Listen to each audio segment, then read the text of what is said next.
Si mes calculs sont exacts, lorsque ce petit bolide atteindra 88 miles à l'heure, attends-toi à voir quelque chose qui décoiffe.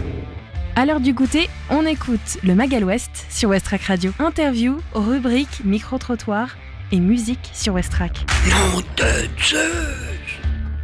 Bienvenue dans votre Magal West du jour, il est 17h tout juste passé. Lucie avec vous au sommaire de cette avant-dernière émission de la semaine. Tout d'abord la météo. Aujourd'hui le soleil va se coucher à 21h48 avec donc plus de minutes de soleil sur cette journée. On retrouvera les informations locales avec Mathieu. Côté musique, c'est notre découverte Ferrarock avec Doc Park. On recevra aujourd'hui en direct bière et fromage ainsi que les buveuses de bière, des associations et des formations autour de la bière au Havre. On en discutera ensemble avec elle. Et puis bien sûr, notre reportage du jour avec Maxime. Aujourd'hui, on parlera de l'association Vivre Heureux sans alcool avec Charles Boulevray qui est donc son invité. Et puis comme toujours, 3 événements pour préparer ce pré-week-end avec 3 événements sur Le Havre et Fécamp organisés juste à côté de chez vous.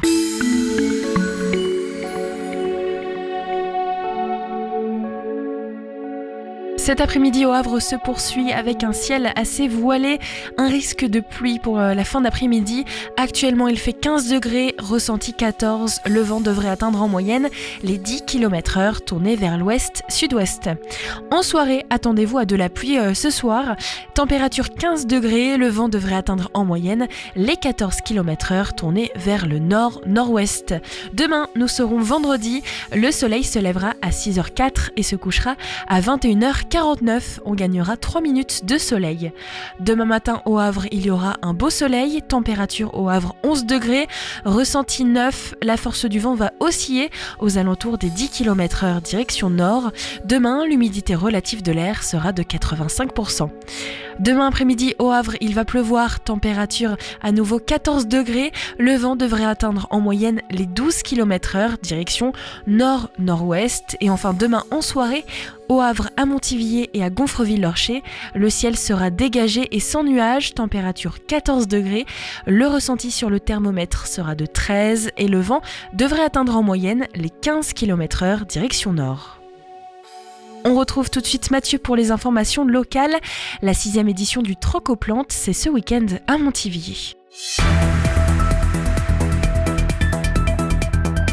Bonjour à toutes et à tous, les actualités locales de ce jeudi 23 mai. Alors que le projet d'extension du tramway se précise, la CGT Cheminots du Havre avait émis un projet de ligne ferroviaire alternative entre Le Havre et Goderville en ce mois de mai 2024. À l'heure où le bilan de la concertation est rendu, le syndicat reste sur sa position malgré l'abandon et l'opposition de la communauté urbaine sur le projet de la CGT Cheminots.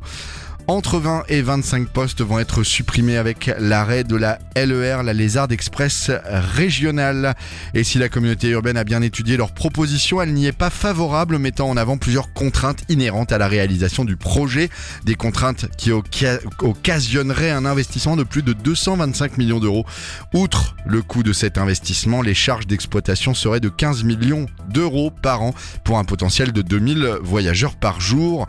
Et autre argument, cette desserte se retrouverait en concurrence directe avec la ligne Fécamp-Bréauté-Le Havre. La mairie d'Étretat veut interdire le stationnement permanent sur l'avenue Georges V du 15 juin au 15 septembre via un arrêté municipal afin d'y fluidifier la circulation. Et plusieurs commerçants protestent contre cet arrêté et ont même lancé une pétition qui rassemble déjà plus d'1 millier de signatures. La plupart des commerçants implantés depuis quelques mois sur l'avenue Georges V craignent une baisse de fréquentation suite à cet arrêté. Selon la municipalité, il s'agit avant tout d'une phase expérimentale, d'autant que les embouteillages créés par le stationnement auraient des répercussions sur les rotations de la ligne 13 du service de bus LIA qui assure la liaison entre Le Havre et Étretat. La communauté urbaine Le Havre-Seine Métropole envisagerait même de déplacer l'arrêt de la place de la mairie au niveau du parking du Valène, en haut, tout à la sortie de la ville, compte tenu de la perte de temps engendrée par les embouteillages, ce qui n'est évidemment pas du goût de la municipalité étretataise. Réunis en conseil municipal en avril 2024, les élus du Havre ont voté favorablement à l'attribution de subventions pour des projets menés par des associations dans les quartiers dans le cadre du contrat de ville. Le contrat de ville, c'est un dispositif visant à améliorer les conditions de vie dans certains quartiers dits prioritaires. 3 nouveaux projets vont être soutenus, des consultations thérapeutiques gratuites avec l'association Être au présent, un projet de colocation solidaire porté par l'AFEV et un centre de loisirs pour favoriser l'insertion professionnelle des personnes en recherche d'emploi avec l'association Sainto. Dans le cadre de la fête de la nature, la 6e édition du Troc aux plantes revient le samedi 25 mai au centre social Jean Moulin de Montivilliers.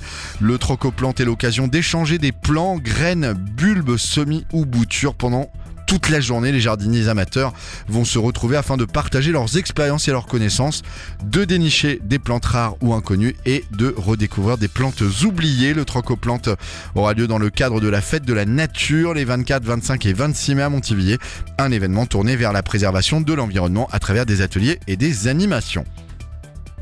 Et enfin, l'association Réflexe organise la 12e édition du Salon de la photo à Octeville-sur-Mer qui se tiendra les 1er et 2 juin au complexe Michel Adam. Au total, ce sont 58 photographes de toute la région Normandie qui exposeront libres de leur thème une série de 4 à 8 photos en fonction des formats. Pendant ces 2 jours, les visiteurs pourront donner leurs avis à travers un concours professionnel pour lequel 3 séries de photographies seront récompensées le dimanche soir selon un classement réalisé par 3 juges indépendants.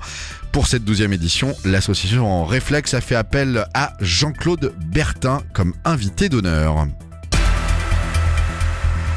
Merci Mathieu. Permettre aux personnes non-voyantes de courir sans avoir besoin de guide, c'est le défi technologique qu'ont relevé Jennifer Duchesne et Coraline Michel, scolarisées en terminale sciences de l'ingénieur en mathématiques au lycée Jacques Prévost de Pont-Audemer. Leur idée, une caméra fixée sur un gilet qui détecte les lignes, puis l'information est traitée par un ordinateur miniature qui renseigne par vibration le porteur du gilet. Elles défendront leur projet aujourd'hui à Paris lors de la finale nationale des Olympiades de sciences de l'ingénieur. On leur souhaite bon courage. Il est 17h07 à l'écoute du Mag Ouest. Merci de votre fidélité.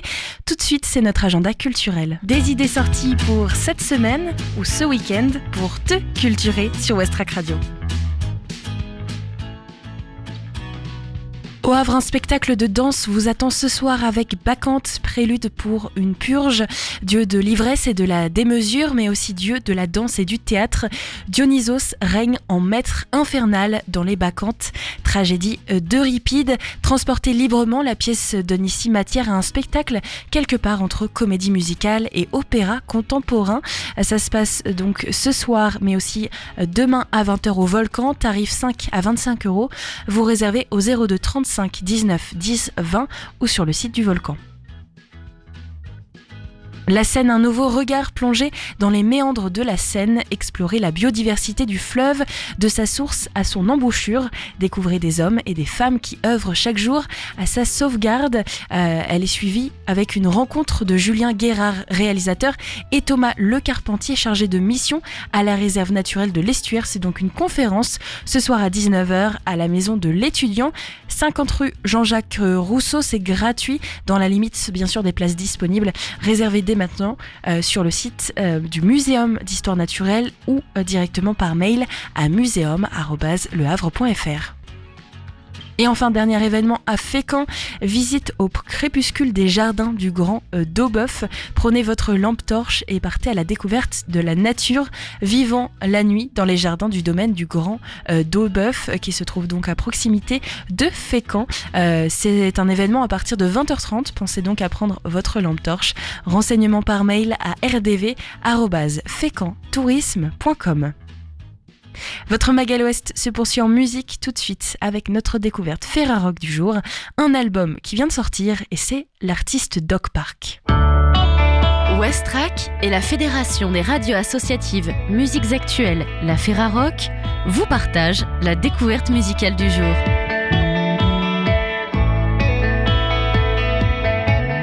Le nouvel album Fentina Lente de Doc Park est sorti le 19 avril 2024 chez Géographie. Cet album est mis en valeur par la Ferrarock du 20 mai 2024 au 26 mai 2024. Il en faut parfois des concours de circonstances pour que 4 individus se rencontrent et forment un groupe. Erika est américaine, Isabella brésilienne, Sarah et Jean originaires de la région parisienne. C'est lors d'un concert à Paris en 2021 qu'ils font connaissance et qu'ils apprennent très vite, dans l'entrain généré par un contexte de sortie de crise, l'envie de faire de la musique ensemble. Le fait qu'ils maîtrisent tous plusieurs instruments, associés à un certain désir de liberté, les mène très naturellement et dès le départ à jouer aux chaises musicales. C'est ce qui deviendra la spécificité de leur quatuor. D'un titre à l'autre, les instruments vont changer, les mains, les micros de voix. Une danse particulièrement surprenante et impressionnante à observer en concert ainsi que lors de festivals.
Chacun et chacune apporte des fragments de chansons qui sont ensuite travaillés ensemble. Cela se ressent fortement avec les 10 titres constituant leur premier album, Festina Lente, au style et atmosphère variés. Ceux chantés par Erika, à la voix claire, tendent vers la twee ou la dream pop, avec un rythme souvent soutenu. Le timbre grave de Sarah, flirtant avec le grunge, s'accordant aux titres les plus sombres, Isabella apporte des moments de calme aux accents jazz.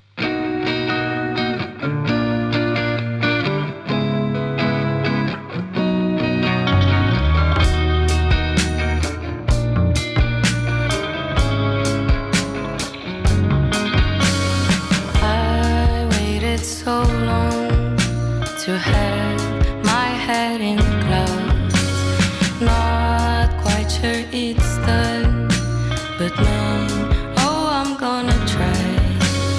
I waited so long to have my head in clouds. Not quite sure it's done, but man, oh, I'm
have my head in the clouds.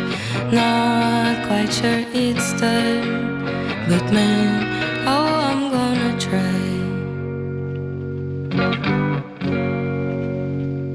Quant à Jean, c'est par sa guitare et son style de jeu jungly qu'il se désigne et révèle les influences premières de la bande, comme Real Estate ou Captured Tracks du début des années 2010. Des formations incontournables de la scène indie pop avec qui Doc Park partage le sens des mélodies efficaces dont il est impossible de se défaire, une esthétique sonore, volontairement lo-fi et une grande force mélancolique.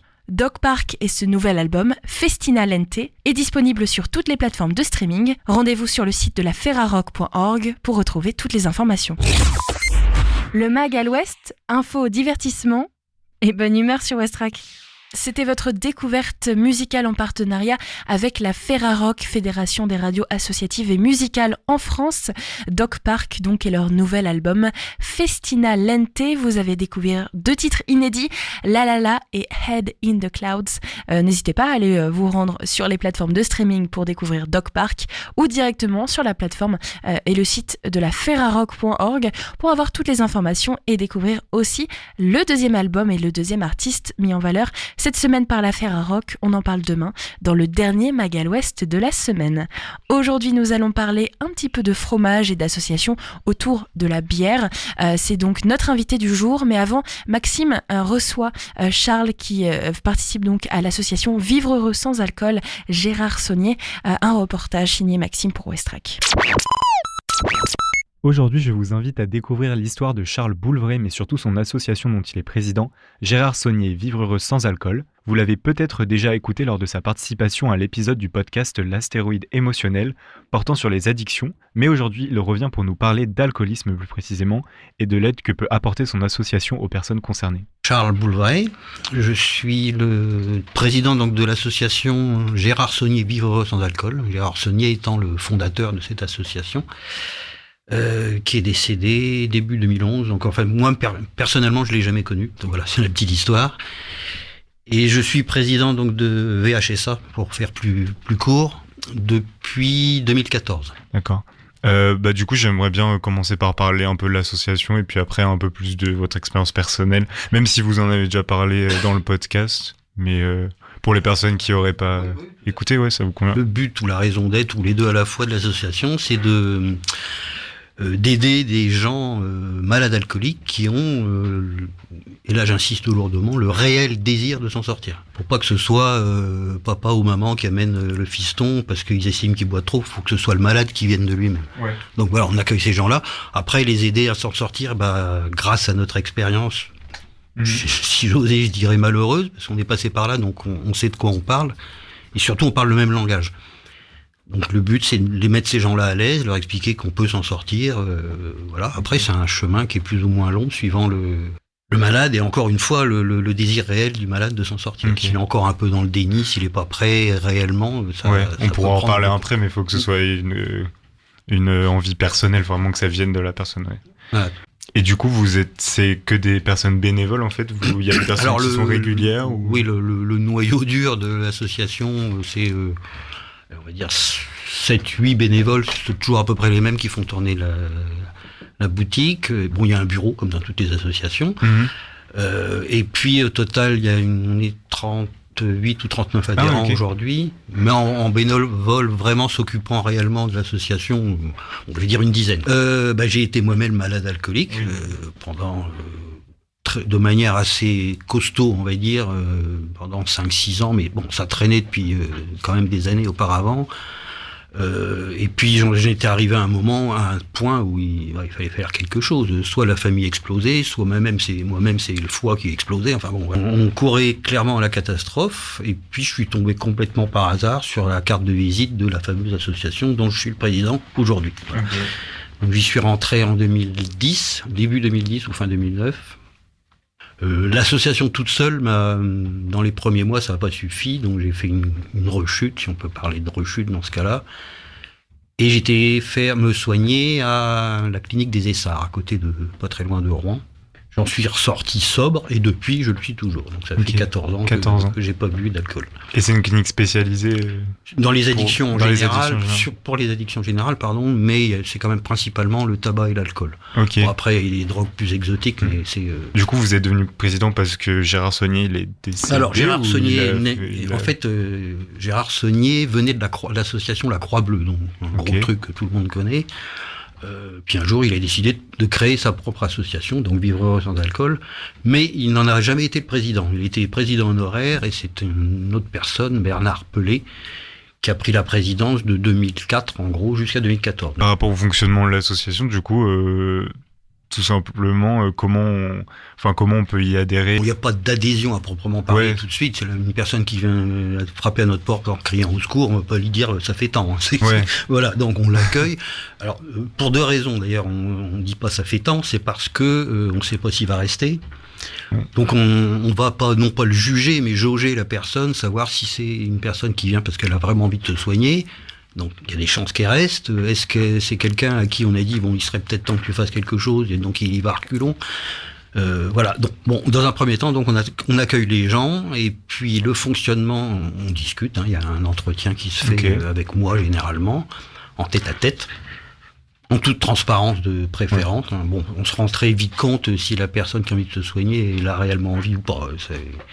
Si c'est du style je bois trop mais je voudrais bien continuer à boire un petit peu quand même, c'est déjà mal. En entretien, vous pouvez déceler un peu. Voilà, c'est ça. On fait pas le tri parce que de toute manière la personne, on va continuer à discuter avec elle, à s'occuper d'elle, mais d'elle-même elle va lâcher le morceau. Voilà. Et puis le fonctionnement proprement dit, on a des permanences une fois par semaine, et puis le mercredi et le samedi matin, on a alterné tous les 15 jours, soit un groupe de parole.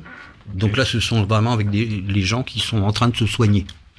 Donc ça dure 1 heure à peu près le samedi matin, et alterner donc tous les 15 jours une réunion, ce qu'on appelle une réunion à thème. Alors le thème c'est l'alcool bien évidemment, mais bon il y a des tas de choses à dire. Donc moi je dis un témoignage ou un doc, enfin quelque chose, et puis après c'est une conversation à bâton rompu avec les personnes qui sont là. Et vous du coup vous êtes retraité et ça vous prend la majorité de votre temps? C'est pas chronophage pour parler riche, c'est non ça. Ok. Bon, je suis pas tout seul, il y a une trésorière, il y a un secrétaire qui fait pas franchement le boulot de secrétaire mais qui donne un coup de main. Enfin. Et pour rappeler aux personnes qui vont nous écouter, c'est où exactement? Alors nous sommes à Gonfreville-Lorcher, c'est un petit local 8 rue Maurice Thorez qui se trouve sous l'église. Okay. Et après, je précise quand même que c'est pas parce qu'on est sous l'église qu'on a un rapport avec l'église. Oui. Parce que des gens pourraient être butés par cet aspect. Non, pas du tout. Il se trouve que le local est là. Et, voilà. Et puis donc, nous avons les permanences pour les gens que ça intéresserait. Ça permet un premier accueil. C'est de 17 à 18 heures, donc à Gonfreville. Là, c'est au 8 rue Maurice Thorez. Mais... Et comme vous venez de le rappeler, comme je suis retraité, j'ai pas mal de temps à consacrer à ça. Je peux recevoir des gens à peu près à n'importe quelle heure, mais n'importe quel jour de la semaine. Ok. Donc sur demande. Commencez par, du coup, à peu près quand et comment l'alcool c'est devenu une addiction pour vous et quand est-ce que c'est passé du plaisir au besoin, etc. Enfin, un petit peu une remise en contexte, si ça vous dérange pas. Non, pas du tout. Alors... Pour aborder ça, il faut que j'aborde ma carrière professionnelle, parce que c'est intimement lié. Donc j'ai fait les premières années de ma carrière professionnelle, j'étais dans la Marine nationale, au sous-marin nucléaire. Voilà. Donc ça a duré 20 ans. Moi, j'étais pas sous l'eau pendant 20 ans, par petits morceaux. Sous-marin nucléaire, vous avez dit? Oui. Ok. C'est le sous-marin qui a la bombe nucléaire? Voilà, c'est ça. Ah ouais. À propulsion nucléaire et qui se trimballe avec les pétards. Qui est toujours en mouvement, etc. Voilà. Cette fameuse. Ok, waouh, c'est impressionnant. On en entend parler malheureusement en ce moment pour tout un tas de raisons. Oui, voilà. Bon. Donc toute cette période-là, l'alcool était présent, mais bon. Quand on parle d'armée, tout de suite, on imagine faut pas exagérer, c'est comme une grosse entreprise finalement où l'alcool est assez répandu, même si maintenant il y a des restrictions. Donc je vais pas dire que je suis devenu alcoolique pendant la marine, mais disons que j'ai appris à boire. Appris avec plein de guillemets autour. Ouais. Hein, voilà. Et puis est arrivé la fin de la marine pour tout un tas de raisons, et j'ai été embauché chez un grand pétrolier du coin. Et puis c'est là que c'est devenu délicat. Parce qu'en fait, le passage de la marine, enfin en gros du militaire au civil, de la Bretagne, parce que ça se passait à Brest, les sous-marins, de la Bretagne au Havre, changer d'amis, de boulot. Enfin, ça a été un choc assez considérable. Pas que pour moi, hein, toute la famille, on a pris plein la figure. Mais il se trouvait que moi, je faisais une dépression à cette époque-là. Parce que j'avais la fin de la marine, mais bon, je vais pas rentrer dans les détails. Un grand chamboulement, quoi. Mais voilà, et puis surtout, j'avais pas encore de travail ici. Okay. Donc il y a une période où là-haut, ça et vous étiez conscient que vous étiez en dépression ou c'était un peu... Oui. Parce que, okay. D'ailleurs, je me faisais soigner. D'accord. Et puis alors, là où j'ai commis la bêtise que plein d'autres dépressifs ont déjà dû commettre, c'est que comme tout allait bien en arrivant ici, j'avais retrouvé du travail, etc. Je me suis dit, la dépression... On enlève tous les antidépresseurs du jour au lendemain et catastrophe, voilà. Donc là, la dépression s'est accentuée. L'alcool qui était resté festif est devenu un peu moins festif et un peu plus un besoin, jusqu'au jour où c'est devenu complètement un besoin, quoi. Voilà. Donc cette période-là, on est arrivé en 98 ici, fin 98. Période de alcool vraiment méchant, ça a été 2004-2010. Et donc cette frontière entre au moment où c'est devenu vraiment important, vous vous en rendiez compte sur le moment ou pas ? Oui. Okay. On voit qu'on s'enfonce. Ouais. Quand on commence à cacher les bouteilles de madame, on le fait pour pas être pris, mais tout en le faisant, on se dit, oh là, je suis en train de... Ça va trop loin. On s'en rend, encore plus compte. C'est quand ça devient incontrôlable, et c'est même plus le goût de l'alcool qu'on cherche, mais l'effet. Physique. Voilà. Ouais. Et vous avez des enfants ? Oui, qui ont subi ça aussi. Ouais. À l'époque, notre fille elle était ado, 12, 13, 14, par là. Et puis notre fils, un peu moins, il y a une dizaine d'années. Ouais. À cet âge-là,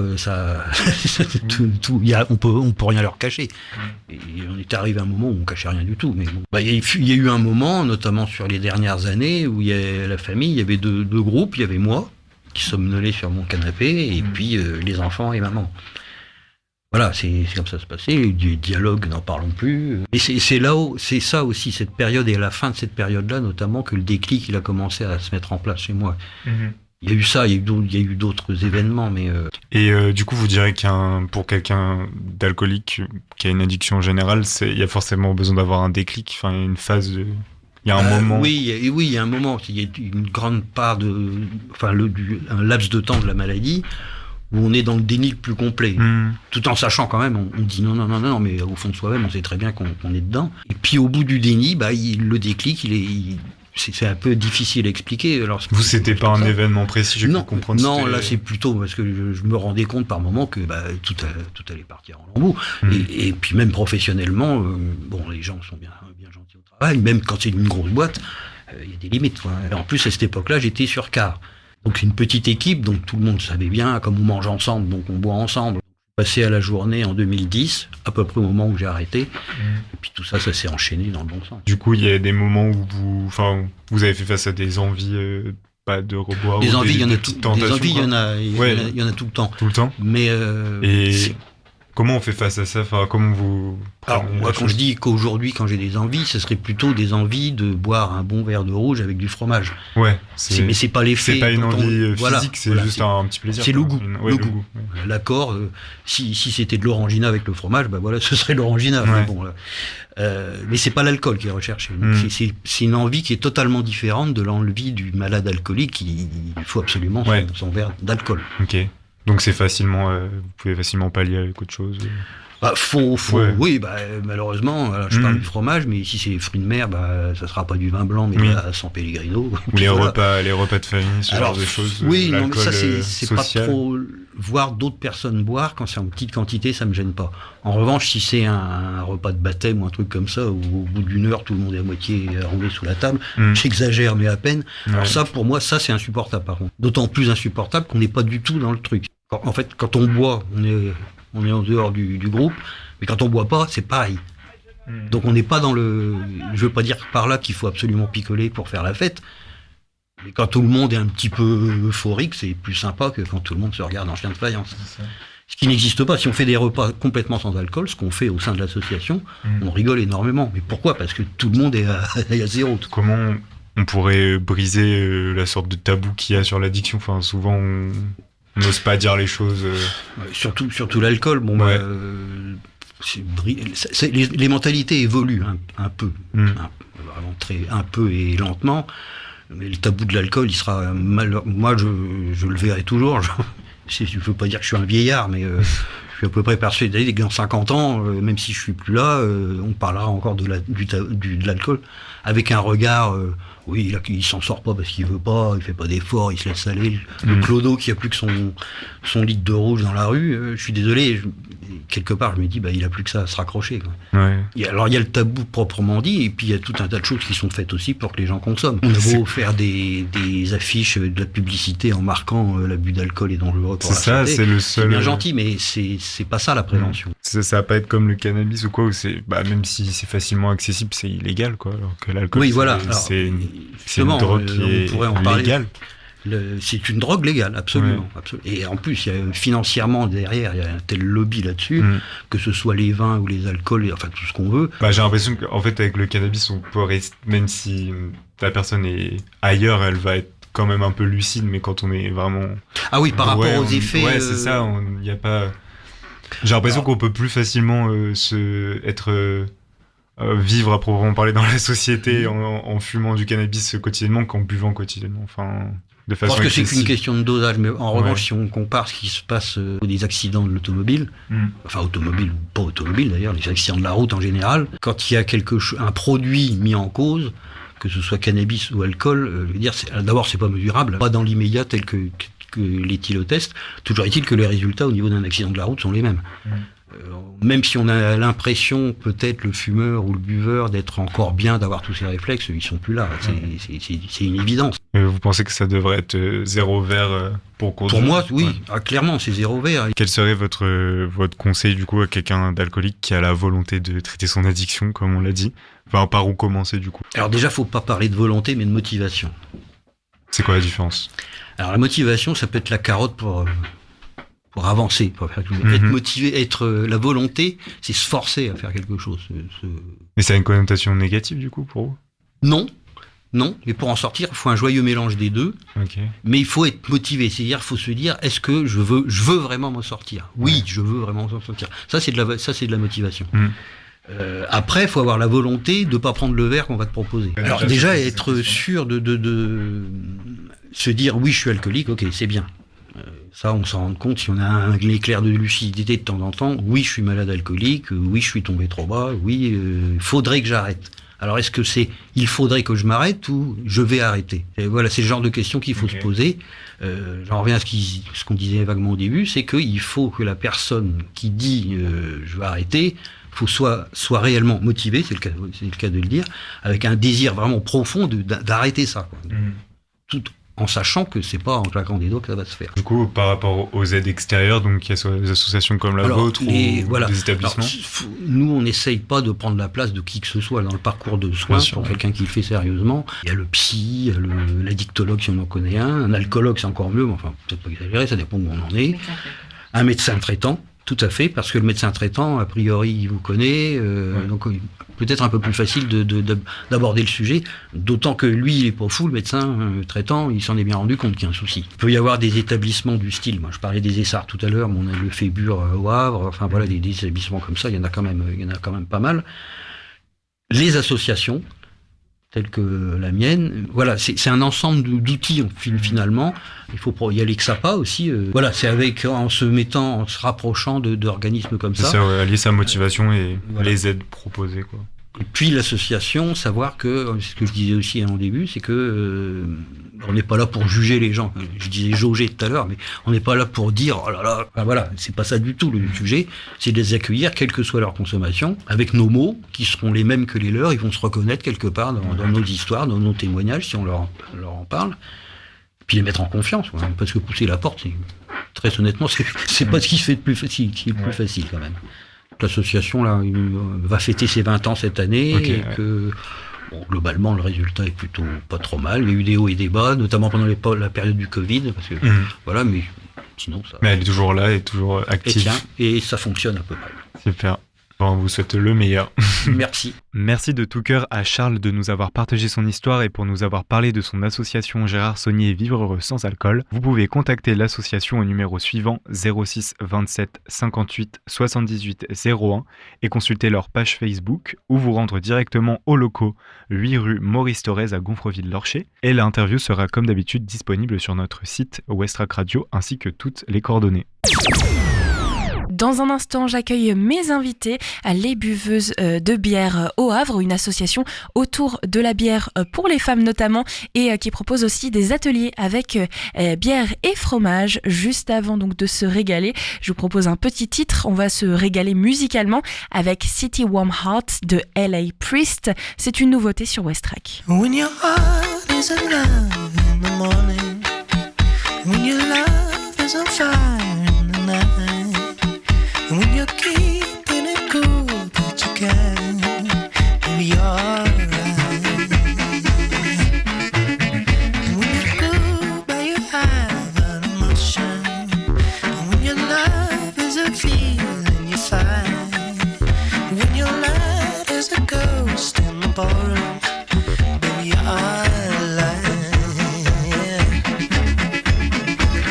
Am I gonna burn it? Say the warm heart, say the warm heart. Will I ever return it? Say the warm heart, say the warm heart. Am I gonna learn it? Say the warm heart, say the warm heart. When I get a turn up, say the warm heart, say the warm heart. Do do do do do do do do.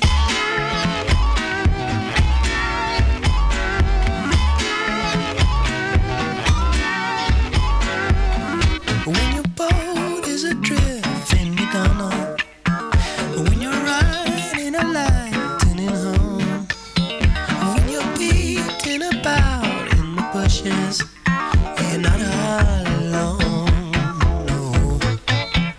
Come alive in the only tradition, be a slave till the day that you try. When your heart is a gift, keep on giving. Baby, you're alright, yeah. Are you gonna burn it? Say the warm heart, say the warm heart. Why you never learn? Say the warm heart, say the warm heart. Are you gonna fight? Say the warm heart, say the warm heart. Come alive, yeah. Say the warm heart, say the warm heart. Am I gonna burn? Say the warm heart, say the warm heart. Will I return? Yeah. Say the warm heart, say the warm heart. Come alive, yeah. Say the warm heart, say the warm heart. Will I survive?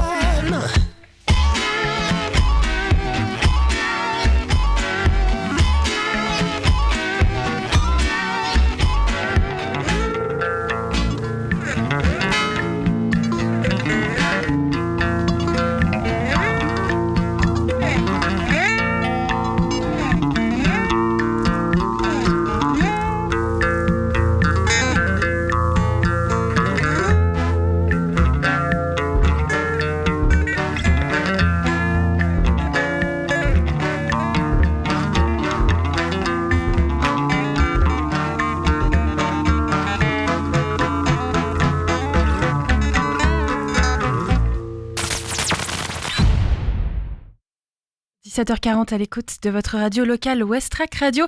C'est le Magal Ouest qui se poursuit et j'accueille Roxane Fourgon et Noémie Marie dans le studio. Ce sont les Buveuses de bière. Alors c'est une association qui se trouve en France avec plusieurs antennes et notamment une antenne havraise. Bonjour à vous deux. Bonjour. Vous allez bien? Oui, vous-même. Top, bah ça va bien. Je pense que vous pouvez rapprocher un petit peu le micro, on vous entend pas très bien. Merci beaucoup. Merci beaucoup. Alors, Roxane, Noémie, comment est née l'association et surtout cette antenne havraise qui est assez récente? La vraie, elle est récente, effectivement, on l'a montée donc il y a à peu près un peu plus d'un an. Nous, il est né du constat avec Noémie qui avait quand même quelque chose à faire sur le Havre au niveau brassicole et aussi au niveau du coup de l'inclusion des femmes dans le milieu brassicole. Après, pour l'association de manière générale, elle a été donc créée il y a à peu près un peu plus de 2 ans et il est né du constat de 3 ithologues. Donc les ithologues, c'est les spécialistes de la dégustation de la bière. En fait, ce sont 3 filles qui ont monté ça, donc une fille d'Orléans, une de Lyon et une autre de Nantes, qui se sont aperçues qu'en fait, au niveau national, en France, il y avait encore beaucoup à faire pour l'inclusion des femmes, justement, dans ce milieu-là, qui est quand même assez dominé, que ce soit d'un côté professionnel par les hommes et également aussi au niveau de la dégustation pour les amatrices et les amateurs de bière, où justement, on a des stéréotypes sur les différents styles de bière qui peuvent être parfois à tort, du coup, associés soit à des bières d'hommes, soit à des bières de femmes. Et justement, l'association est là, du coup, pour donner des outils pour qu'en fait, on puisse lutter contre ces stéréotypes. C'est quoi vos rôles à chacune dans l'association ? Et ben alors, on a le même rôle, c'est-à-dire qu'on est co-référente de l'antenne. Alors, une antenne peut avoir une référente toute seule, mais ça reste quelque chose de bénévole, donc c'est pas mal de partager les responsabilités. On se soutient, on brainstorm, on se donne des idées. Ça permet de se répartir le boulot, donc co-référente, égalité entre les rôles. Et après aussi, je m'occupe aussi en partie avec d'autres référentes au niveau national du pôle communication aussi. On a après différents pôles où aussi on peut se positionner, du coup. L'association, elle est née de ce constat. En 2024, aujourd'hui, ces stéréotypes, on en est où ? Et surtout avec une association qui agit donc contre. Est-ce que ça évolue un peu quand même, cette image de la bière qui est très masculine et d'un monde très masculin ? Alors, au niveau national, je sais pas trop. Les dernières publicités en date que j'ai pu voir me laissent à penser qu'il y a encore beaucoup de boulot. Néanmoins, il y a quand même un vrai mouvement. Et au Havre, en tout cas... Nous, on commence à sentir un petit peu, peut-être pas la différence, mais en tout cas que les brasseries avec lesquelles on travaille, les lieux avec lesquels on travaille, ils commencent à être un peu sensibilisés. Le fait de voir des femmes qui viennent boire des bières de tout type, de tous les styles, de voir des femmes de tous les âges, c'est un peu la richesse de notre antenne. C'est vrai que quand on dit buveuse de bière, on voit le logo un peu, ça fait très bobo urbaine de 35 ans. Au Havre, la plus jeune adhérente, c'est une étudiante de 22 ans et la plus vieille, elle a 69 ans. Donc en fait, on a vraiment des femmes de toutes les générations qui sont adhérentes et c'est intéressant en fait d'avoir des témoignages, notamment des femmes un peu plus âgées qui, elles, ont été élevées, ont été éduquées et ont passé le début de leur vie adulte où boire une bière, c'était vraiment un truc de bonhomme.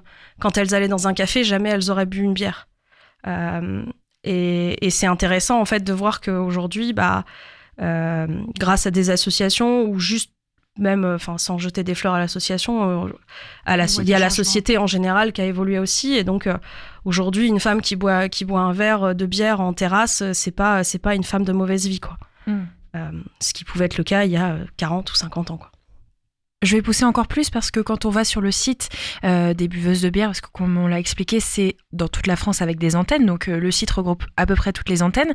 On voit les témoignages des personnes qui ont créé cette association, des femmes qui ont donc agi, et elles parlent aussi notamment de ce monde d'hommes, mais aussi de ce monde d'hommes blancs. Est-ce que ça aussi, ça évolue ? Et le fait de rassembler des buveuses de bière d'un peu partout, ça permet aussi de balayer un peu cette idée. Ouais. C'est un sujet sur lequel on doit encore beaucoup travailler, parce qu'au niveau national, alors au niveau havrais, on fait ce qu'on peut, mais effectivement, je pense qu'on doit avoir 1 ou 2 adhérentes qui sont issues de la diversité, mais qui sont non blanches. Excusez-moi, non blanches. Et sinon, c'est vrai que c'est encore un peu les comment dire, les habitudes. Les habitudes, voilà, ça reste un milieu féministe assez blanc. C'est un sujet sur lequel il faut qu'on travaille. D'ailleurs, on a décidé qu'on voulait en parler 2 fois par an. En fait, les référentes de toutes les villes se rencontrent avec le bureau, donc les 3 fondatrices pour l'instant. Et donc, tous les 6 mois, on décide d'aborder certains sujets. Et donc là, c'est un sujet qui va être mis sur la table pour qu'on puisse en discuter. Comment est-ce qu'on peut inclure plus de personnes non blanches. Roxane et moi, on est blanches. C'est vrai que la plupart de notre entourage sont blancs. Donc, le début, en fait, quand on monte une asso, une antenne, en général, c'est quand même plutôt notre entourage qui nous soutient. Et puis après, ça essaime. Mais c'est vrai que pour l'instant, c'est pas... Il y a vraiment du boulot à faire là-dessus. Et c'est le même constat aussi au niveau national. C'est pas que sur l'antenne du Havre, c'est le cas sur toutes les antennes, que ce soit celle, je sais pas moi, de Reims, de Lille ou de Paris. Donc on a encore beaucoup à travailler. Donc déjà on va de l'avant pour les femmes, mais c'est vrai que pour le moment aujourd'hui ça concerne plutôt les femmes blanches, cisgenres. Et donc le but de l'association c'est vraiment de favoriser l'inclusion. Donc d'aller plus loin et de toute façon on a toujours à s'améliorer et on va de l'avant et comme on le disait tout à l'heure pour les stéréotypes aussi, il y a encore beaucoup de travail. Il y a quand même des choses qui s'améliorent petit à petit. On voit que dans les discussions, enfin moi à titre personnel en tout cas, je vois par rapport à mes collègues quand je vais en soirée, avant l'inclusion, enfin on n'en parlait jamais parce qu'en fait, ou le féminisme on n'en parlait jamais parce qu'il y avait pas, ça nous intéressait pas et même on n'en entendait pas parler du tout. Aujourd'hui c'est quand même des questions qui se posent. Après les gens ont leur avis, que ce soit positif ou négatif, mais en fait ça interroge les gens et je pense qu'à partir du moment où ça interroge les gens, c'est déjà qu'on va de l'avant. Donc ça va quand même dans le bon sens, mais il y a encore beaucoup à faire. Bien sûr. Ce qui est intéressant en tout cas, c'est que vous essayez au maximum de vous concentrer sur cette image donc à dépoussiérer. Et vous avez un terme sur le site que je trouve très sympa qui s'appelle la mixité choisie. Donc certains ateliers sont en mixité choisie, d'autres sont ouverts à tous, à toutes. C'est quoi la mixité choisie et pourquoi c'est important pour les buveuses de bière de spécifier le public visé ? Alors la mixité choisie, c'est ce qu'on appelle aussi parfois du coup la non-mixité. Donc c'est-à-dire qu'on choisit, nous, en tout cas au Havre, donc d'inclure uniquement les femmes pour en fait créer un endroit dédié, enfin un lieu dédié à un moment dédié où on soit entre femmes pour qu'en fait on puisse s'exprimer librement, que les adhérentes puissent poser les questions qu'elles souhaitent sans qu'il y ait de jugement, sans qu'elles aient peur aussi, pas forcément que les hommes aillent leur dire quelque chose en particulier, mais au moins qu'elles prennent librement la parole pour qu'en fait elles prennent confiance en elles et que quand elles soient dans un événement non mixte, comme quand on va au bar pour boire une bière, qu'elles puissent répondre par exemple à quelqu'un qui le sert, que ce soit une femme ou un homme d'ailleurs, qui lui disait moi je te conseille plutôt une bière blanche aux fruits rouges, et que cette femme puisse répondre non, moi je préfère une bière triple. Mais vous êtes sûr? Oui, je préfère une bière triple pour telle et telle raison, parce que c'est mon choix, c'est mes envies, et je me laisse pas influencer. En fait, je suis mon humeur et ce qui, moi, me convient, et voilà. On parlait des personnes non blanches. Les buveuses de bière, ça a aussi une vocation. C'est vrai qu'on en parle un peu moins à inclure aussi les minorités de genre. Et donc la mixité choisie, ce terme, il sert à ça en fait, à inclure les femmes et les minorités de genre. Après, avec tous les écueils que ça peut avoir sur les définitions et sur voilà, on fait au mieux. C'est vrai qu'au Havre, on est plutôt que des femmes sur nos événements. Pour le coup et pour le moment. Pour le coup, mais voilà, ça reste. On est en train de. Ça fait 1 an qu'on existe au Havre et on espère. On va vous en parler là. Je pense qu'on va en parler juste après. On lance des collaborations et des coopérations avec d'autres associations. Et donc, il y a plein de choses, je pense, à faire pour élargir le public et l'inclusion dans l'association. Le cœur des buveuses de bière, c'est bien sûr les adhérentes. Qu'est-ce que ça apporte de se rassembler ensemble ? Quel avantage on peut avoir à devenir adhérente aux buveuses de bière ?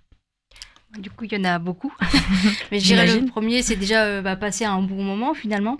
Donc nous, on organise un événement par mois.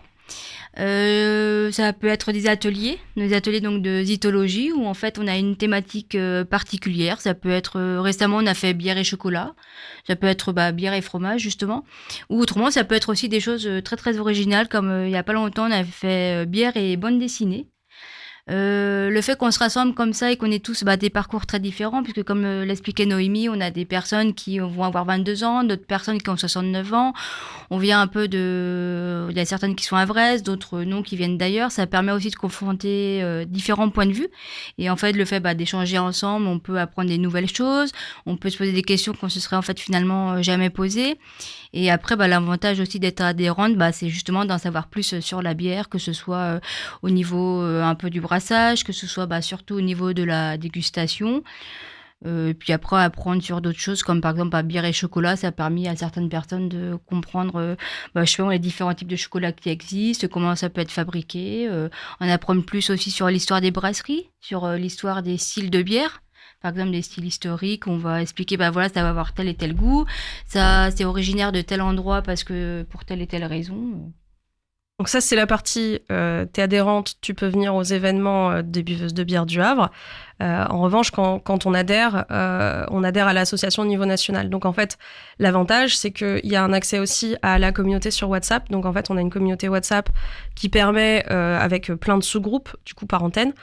Donc ça peut aussi, par exemple, là, exemple très concret, je vais à un événement à Lille, moi, de dimanche à mercredi prochain. Les hôtels étaient hors de prix. Ok. Et en fait, parce qu'à la base, je devais partager avec quelqu'un et qui finalement, c'était pas possible. J'ai rejoint le groupe de Lille et j'ai fait « Coucou, est-ce qu'il y a quelqu'un qui a un bout de canapé à me prêter ?» Boum, bout de canapé, apéro. Je vais lui ramener des caramels, bien évidemment, de Normandie. Mais en fait, voilà, je pars en vacances à Bordeaux, je pars en déplacement pro à Lyon. Là où il y a une antenne, on rejoint, on met un message. Est-ce que vous avez un bar à me conseiller ? Est-ce qu'il y en a qui veulent boire un verre ? C'est vraiment, on rejoint une communauté. Et puis après, il y a aussi une antenne Gypsy. Alors Gypsy, c'est un terme qui veut dire nomade, qui se déplace. C'est utilisé en fait pour désigner les brasseurs et les brasseuses qui n'ont pas leur propre outil de production et qui vont en fait dans les brasseries utiliser de l'outil de production d'autres brasseries. Et donc on appelait ça des brasseurs ou des brasseuses Gypsy. Et donc cette antenne Gypsy, elle fait des événements en ligne, pareil, une fois par mois à peu près, pour les adhérentes. Et là, parce que les événements, parfois, c'est quand même souvent le soir, si on n'est pas dispo, si on habite à la campagne, si on habite trop loin d'une antenne, et c'est totalement, c'est des événements qui sont accessibles du coup en ligne pour les adhérentes. Sinon, la plupart des événements dans les antennes sont ouverts aux adhérentes avec un tarif préférentiel, mais aussi aux curieuses. Et donc, elles payent un petit supplément parce qu'elles ne sont pas adhérentes. Et ça permet un peu de tester, de venir à un atelier qui t'intéresse parce qu'effectivement, bière et chocolat, ça a l'air cool et tu as envie d'en savoir plus. Et puis, une fois que tu es venu à l'événement et que tu as trouvé ça super cool et que tu as rencontré les meufs super cool qu'il y a dedans, tu décides d'adhérer, forcément, c'est un peu l'objectif. Mais l'idée, voilà, c'est aussi d'être ouvert... d'ouvrir les événements vraiment aux femmes qui sont pas adhérentes et aux minorités qui sont pas adhérentes non plus, quoi. Le prochain événement qui arrive au Havre, c'est un bottle share, si je me trompe pas. Non, c'est pas ça. Ça, c'était celui d'hier. Ah, c'était bien ? Ouais, c'était chouette. Alors, petite entorse à l'image très bière de qualité. On parle de style historique complexe, des accords, chocolat, etc. Hier, on a fait un bottle share, un peu bière coupable, bière de festival. C'est-à-dire que la bière, il faut pas oublier que ça reste aussi quelque chose de simple, de convivial, d'accessible. Et donc, l'idée, c'était de faire un peu donc, bottle share, c'est un partage de bouteilles, littéralement. Donc, chacune vient avec des choses à partager. Et donc, l'idée, voilà, c'était un peu d'aller prendre des bières de supermarché, un peu plaisir coupable, ou celles qui nous ont fait un peu tomber dans la bière quand on était petite, quoi. Pas trop petite. Majeure quand même. Mais plus jeune, voilà. Mais voilà, et c'était intéressant parce qu'en fait, on les a dégustés vraiment en conditions atelier, c'est-à-dire verre à dégustation, etc. Et c'est hyper drôle de goûter de la 8-6 dans un verre à dégustation, en prenant des notes et tout. C'est pas du tout la même impression qu'à la canette en festival, justement. D'ailleurs, vous faites des ateliers. Alors, je ne sais pas si c'est l'antenne du Havre, mais en tout cas, il y a une antenne qui a fait un atelier dégustation aussi sur comment ça se passe en fait la dégustation. C'est important aussi de donner les clés aux adhérentes, de savoir comment ça se passe en fait. Ouais, c'est un peu le début de chaque atelier en fait. On fait toujours un topo. C'est vrai que selon les antennes, c'est un peu aussi selon les sensibilités des référentes et des personnes qui font partie de l'asso. Comme on est toutes les deux spécialistes de la dégustation de la bière, en fait, c'est vrai qu'on l'inclut, nous, d'office, finalement, dans chacun des ateliers de dégustation, en tout cas quand il y a une thématique sur bière et quelque chose. Donc le bottle share, c'était hier. Ouais, c'est tout à fait. Et le prochain événement, qu'est-ce que c'est alors ? Donc le prochain événement, il a lieu donc le 29, donc dans pas très longtemps. Il aura lieu à La Vraie Bière, et donc il sera en partenariat donc entre La Vraie Bière, Menstruaction, donc je ne sais pas si vous connaissez cette association-là ou pas. On en parle pas mal sur West Rock. Pas mal. Ouais. Donc avec Gaëlle de Menstruaction qui propose différentes animations et différents projets pour lutter contre en fait la précarité menstruelle en Normandie. Après il y a d'autres missions aussi pour cette association-là. Et donc entre Menstruaction, La Vraie Bière et donc l'antenne havraise, nous avons brassé une bière, donc ce qu'on appelle une Pale Ale, donc une bière blonde équilibrée entre les maltes et les houblons, qui a été infusé avec des fleurs d'hibiscus pour lui donner une couleur rouge, donc la couleur écarlate qui est donc censée rappeler la couleur des menstruations. Et donc le soir de cette animation, enfin le 29 mai, du coup on aura la sortie officielle de cette bière-là. Donc pour chaque achat de bière, l'ensemble des dons sera reversé à Menstruaction, donc justement pour lutter contre la précarité menstruelle. Et ce soir-là, donc il y aura un corner buveuse de bière. On va proposer des quiz donc sur les femmes de la bière avec des choses à gagner. Il y aura également un Menstru Flight, donc ça faudra venir voir pour voir ce que c'est. D'accord. Et ensuite il y aura aussi d'autres corners, donc un corner justement pour Menstruaction. Il y aura également Fuel Sentimental qui sera là, donc une friperie havraise. Il y aura un DJ set et il y aura également une personne qui fait des illustrations féministes, botaniques et mystiques qui sera là. Donc de nombreuses animations. Cet événement il sera ouvert à toutes et à tous, donc là tout le monde peut venir. L'événement il n'y a pas besoin d'inscription, c'est vous venez quand vous voulez. C'est à partir de 19h et après l'événement est entre guillemets gratuit, hors consommation forcément. Ou hors l'entrée achat. est gratuite en tout cas. Voilà, c'est ça, tout à fait. C'est un peu buveuse de bière et Menstruaction prennent possession du bar de la vraie bière. Okay. Les animations sont vraiment réparties dans le bar. On espère qu'on aura du soleil pour pouvoir s'installer quand même un peu en terrasse. Mais voilà, mercredi prochain, 29 mai à partir de 19h, venez boire des bières et lutter contre la précarité menstruelle et les préjugés. Ça arrive souvent, ou ça va arriver encore, de se mettre en lien avec d'autres assos du Havre ou autres? Alors oui, on aimerait bien travailler avec d'autres associations. Après, on n'a pas encore de choses à communiquer officiellement, mais... Ok, ouais, ça c'est la première, mais effectivement on aimerait bien, justement on parlait tout à l'heure de comment est-ce qu'on peut élargir nos publics pour l'inclusion, et donc typiquement je pense qu'en travaillant avec d'autres associations, en faisant des événements en partenariat, c'est aussi un bon moyen de y arriver, quoi. L'adhésion annuelle est de 15 €, ça se passe sur le 18. site. Alors ça a changé, elle est passée à 18. Ouais, 18. J'ai vu l'info sur le site. On refera remonter l'info. Donc sur le site, direction les buveuses de bière pour pouvoir prendre l'adhésion. Et puis j'ai vu qu'il y avait quand même une cotisation suspendue possible. Qu'est-ce que c'est ? Alors en fait, la cotisation suspendue, je ne sais pas si vous connaissez ce qu'on appelle les cafés suspendus. En fait, quand on va dans certains cafés, on peut commander notre café, on le paye. Et ensuite, on peut aussi également commander un café qui va être suspendu. Et en fait, si une personne est dans le besoin, elle peut se rendre au comptoir et demander je veux un café suspendu, puisqu'il y aura quelqu'un qui l'aura en fait payé en avance. Et donc avec buveuse de bière, pour justement aussi favoriser l'inclusion, puisque des fois, soit les fins de mois sont difficiles, soit on n'a vraiment pas les moyens à un moment donné. Et du coup, il y a des cotisations suspendues. Donc actuellement, pour y avoir accès, en fait, il faut envoyer un mail à l'association pour leur demander cette cotisation-là. Et bien évidemment, il n'y a pas de justificatif qui est demandé. C'est sur la bonne foi de la personne et il n'y a pas d'abus. Donc, voilà. Ok, donc envoyer un mail et sur le site. C'est ça. Tout à fait. Et en fait, on a souvent les hommes qui nous disent « mais moi, je peux pas adhérer ». Donc la réponse, c'est « tu peux offrir une cotisation suspendue ». D'accord, voilà. Ça, c'est une très bonne réponse.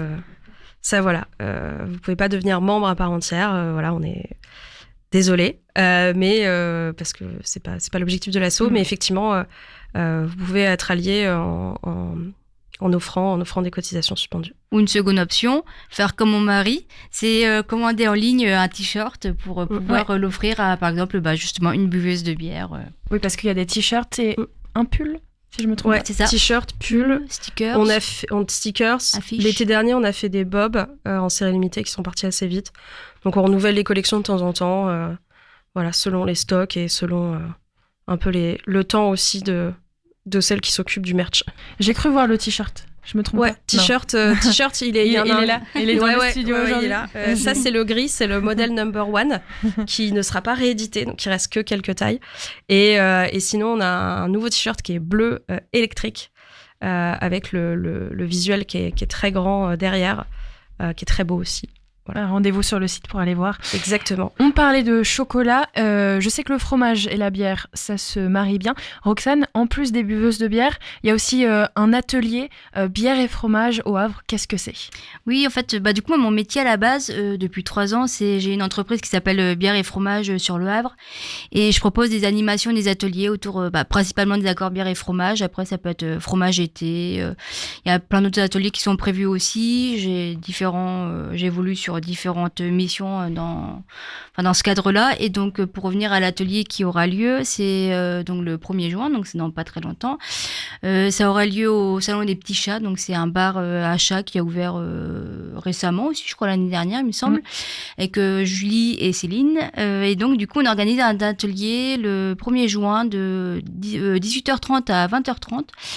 Vous pouvez vous connecter en allant sur Instagram, sur Facebook, sur Bière et Fromage. Et donc après, il y a le lien de redirection pour s'inscrire en ligne. Donc si vous avez des questions, il ne faut pas hésiter à me contacter personnellement. Et de mémoire, le tarif est à 25 € pour 3 dégustations. Ça dure 2 heures. Il y a des jeux sensoriels, des jeux gustatifs, d'autres jeux. Et vous repartez également avec des goodies. Donc il y aura un verre et il y aura plein d'autres goodies tout au long de l'atelier pour en fait en savoir plus sur les accords bière et fromage, bien sûr. Mais surtout aussi pour en savoir plus sur l'art de la dégustation et comment nous, notre cerveau et notre bouche, tout ça, en fait, comment le corps humain, en fait, la relation qu'on a entre notre cerveau et finalement la dégustation, il y a des liens physico-chimiques et donc j'explique ça de manière très ludique pour en savoir plus. Donc Bière et Fromage sur Instagram, C'est Facebook, un peu partout pour retrouver les informations. Et c'est le 1er juin, c'est ça ? C'est ça, ouais, le samedi 1er juin. Au Salon des Petits Chats, donc si je me trompe pas, c'est rue de Paris. Oui, c'est ça, je crois le 186 de mémoire. Ah, parfait. Merci pour cette précision.